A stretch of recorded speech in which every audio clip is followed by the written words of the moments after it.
Hey, my reactor. So I'm back again with chapter. Wait a minute, y'all. Ooh. Chapter 14 Against Nature. The kid did not run into my arms or offer a high five or even a smile in my distant directions. Seeing me there, back in his kitchen, sipping his sparkling water, Stevie gave me a hard look, a rich 8-year-old version of hard, and put his head down and went straight for his bedroom. Down the hall, his door slammed shut. I looked at the two women arriving in his wake.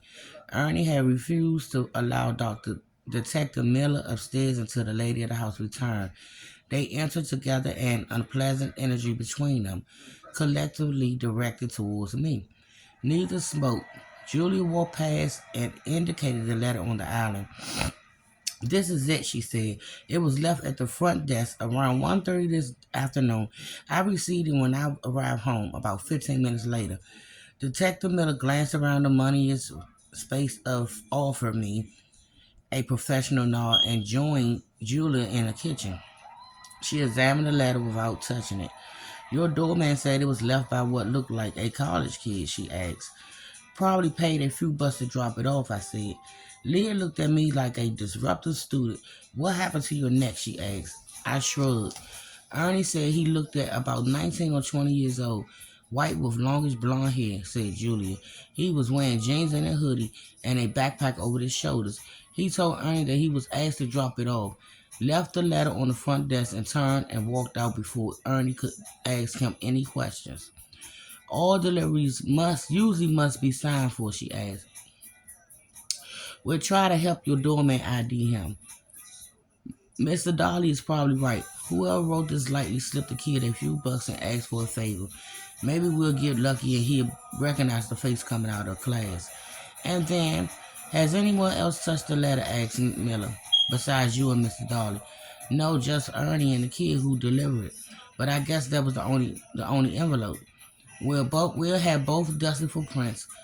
But seeing the printed label at the fact and the fact that it was typed, it seems probably that it seems probable that precautions were taken. Which means you have a little to go on, which means my son is being threatened and the police won't be able to do a goddamn thing. Miller indicated towards the family room. Could we sit? She asked. I'm going to need you both to walk with me through everything. Duck can walk you Duck can walk you through it, said Julia. I want to hear it myself. I have no idea what's going on here and I expect some answers. I expect both of you to fix it very fucking quickly. She was fingering both. She was finger pointing out. She was finger pointing now. The artist rising with every syllable. I want to know who wrote this. Whoever it is will live to regret it. I can promise you that.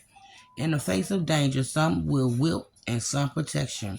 Some will weep and want to hide. Others will respond with fury and indignation. Julia Carr was not a wilter. She was a woman confident in her place in the world. The divorce settlement might have made her financially invincible, but Julia has been a fearful lady long before her marriage. Born in Greenwich and forever gorgeous, the woman knew the score. She also knew how to settle one, but everyone has her soul spots. And when kids come into the picture, no one is as invulnerable as she projects. I knew this. I knew the curse and fury would give away soon enough to helpless fear. She did, Leah. So did Leah. She didn't react to Julia's demand. She just turned and walked towards the family room. Why is this TV so loud? My goodness, no.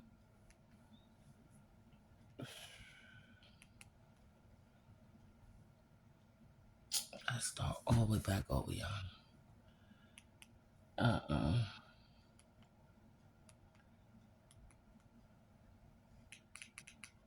What episode? Wait a minute, y'all. I'm sorry, y'all. I don't know what episode I was on.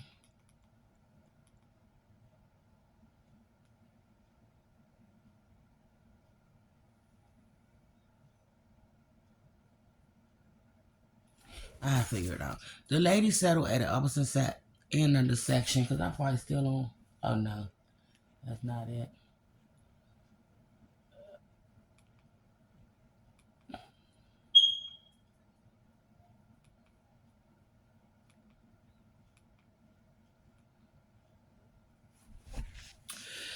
The ladies settled at opposite ends of the sectional leather sofa. I took the club chair next to it. I sat forward and faced them, afraid to speak. So, Duck, Mr. Darley, I'm going to need you to walk us through your connection to this, said Miller.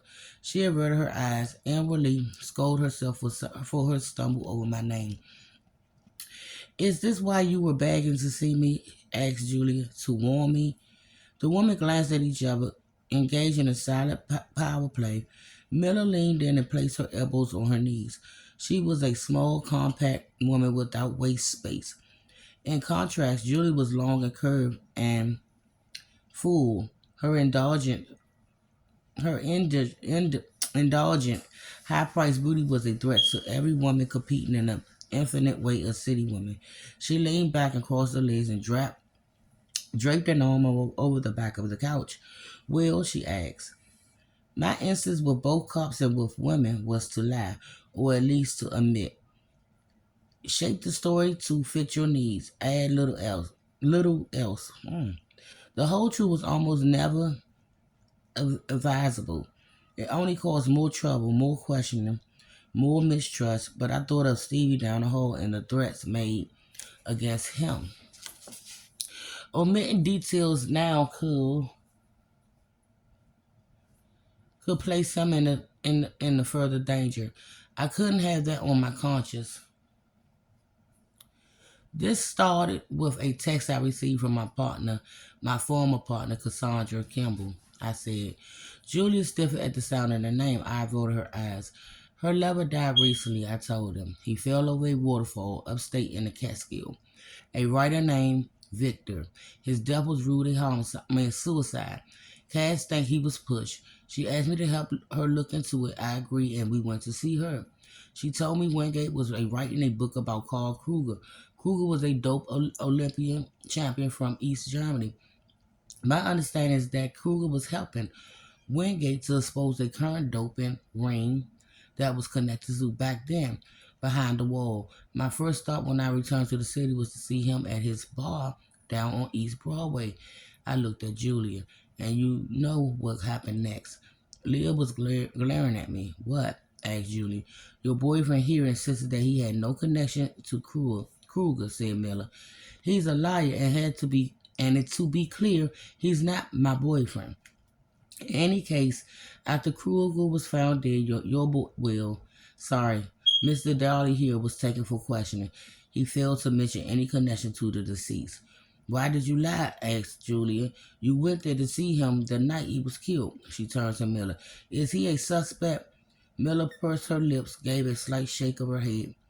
I went there to talk to him. Cass thought Wingate's death might have something to do with what Kruger told him. What does she think he said? Asked Miller. You'll have to ask her. Like I said, it has something to do with a current doping operation connected to some very powerful players. The doctor that doped Carl and thousands of others got away without any punishment. They scattered across the world to ply their trades elsewhere. Performances enhanced surf for hire is big business these days. A peer Wingate may have been looking to expose some folks, which might have something to do with the threats. Threats? Asked Miller. The letter about Stevie. No, you said threats, plural. Have there been others? What happened to your neck, Duck? Julia glanced over at the detective use of my first name. It's confirmed her initial instance. I marveled at their gender intuition. Miller ignored it. She was too pissed now to care what the rich, foul-mouthed woman thought of her. I cut myself shut. I began, then I thought of Stevie back in his room. Someone put a knife to my throat, I said, in a movie theater. Where? ILC Cinema, down on 6th Avenue in the West Village. It was about 20 minutes before I came over here. Someone came up behind me at the end and pressed a blade against my neck. What did he say? He asked if I'd like to suffer. I said, He asked if I'd like to hurt those I love, and then you came here, asked Julia. She stood and pointed down at me. You motherfucker, you came here and put my son in danger? You son of a bitch. My phone buzzed in my pocket. Two incredulous stares, I took it out and checked my messages. Text from Cass. My friend Nick hooked us up. Have access to Victor's email. Come home soon. Tons to discuss. I stood and told the woman that I needed to leave. Miller told me to sit my ass back down. I sat. We're going to need to speak with your partner, she said. Of course. Is she still upstate? No, she's staying with me. Is she there now? No, I lied. I'm not sure when she'll be home. We're going to need you both to come in to answer some more questions, she said. What about my son? Asked Julie. I don't care what happens to this prick and this slut partner of his. Protecting my child is the priority here. It will be, Miss Cohen, said Miller. I'm going to have someone keep an eye on your building and on your son's school. We'll keep him safe. You'll have my word on that. My son isn't going back to school not until we find the bastard who sent that letter. She stood and strolled to the kitchen. She opened her wine fridge and withdrew a bottle. Started slamming drawers, looking for an opener. I watched as she plunged through into court and glared back at us. We're not going anywhere until you people do your jobs. I understand you like to remain at home for a little while, Miss Miller. This letter is extremely unsettling, but I can assure you that the great majority of threats are just that and nothing more. Julie removed a glass from her cabinet, pulled and turned towards Miller. Nothing more. How reassuring, Detective. Now I feel so much better. The person who wrote this letter might be connected to two murderers. He probably the same person that held a knife to Duck's neck earlier today. But I'm sure you're right. It's just empty words. We should go about our lives without taking it seriously. Jesus fucking Christ. She glumped at her wine, wiped at her upper lip. We take every threat seriously, Miss Cohen. The safety of your child is paramount. We'll have an officer stationed outside your building. We'll see if your doorman can identify the kid who dropped off the letter. I'm going to have it dust for prints, though as discussed. Precautions were probably taken, I know, which means you're not going to find shit. Miss Cohen, before I leave, would it be all right if I spoke to your son? No, it's not all right. He might have seen something or someone that didn't seem quite right. I don't want to alarm him, but I did see somebody, said a young voice behind. We turned to find Stevie watching us from the front of the hall. God, I hope he haven't been there long. He stood with a bravely puffed out chest. Both fists were clenched and his eyes were narrowed at his mother. He wasn't a whittler either. He inherited her fierce confidence, but his jaws gave him away.